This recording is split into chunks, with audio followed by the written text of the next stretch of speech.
সালামু আলাইকুম।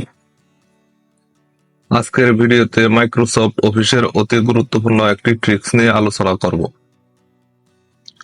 আমরা যারা এমএস ওয়ার্ড বা এক্সেলে কাজ করি, অনেক সময় কাজ করা ডকুমেন্ট সেভ করতে ভুলে যাই, অথবা কারেন্ট চলে যাওয়ার কারণে ডকুমেন্টসটি সেভ করতে পারি না।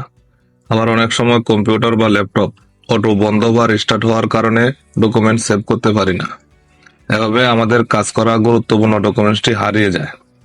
তো এই হারিয়ে যাওয়া ডকুমেন্টসটি কিভাবে উদ্ধার করতে হয় আজকের ভিডিওতে সেই বিষয়টি দেখব। তো এমএস ওয়ার্ডের সেভ না করা ডকুমেন্টস উদ্ধার করার জন্য আমরা চলে যাব এমএস ওয়ার্ডে। এবার এখানে ব্লাঙ্ক ডকুমেন্টে ক্লিক করব। এখানে ফাইল মেনুতে ক্লিক করলে উপরে ইনফো লেখা আসবে।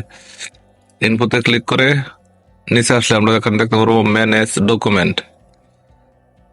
ডকুমেন্টে ক্লিক করলে দুইটা অপশন আসবে, recover unsave document, delete all unsave document. আমরা রিকভার আনসেভড ডকুমেন্টে ক্লিক করবো, যেহেতু আমরা সেভ করা ছাড়া যে ডকুমেন্টস আমরা সেভ না করে কেটে দিয়েছিলাম সেটা রিকভার করবো, এই জন্য রিকভার আনসেভ ডকুমেন্টে ক্লিক করবো। আমরা দেখতে পাচ্ছি 3টা ডকুমেন্ট এখানে আনসেভড অবস্থায় রয়েছে। এখানে তারিখ সময় সহ দেওয়া আছে।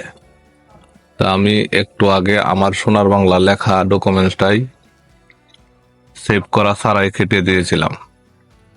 এখন আমি এটাতে ক্লিক করে ওপেনে ক্লিক করব। আমরা দেখতে পাচ্ছি একটা এখন সেভ করার অপশন আসছে।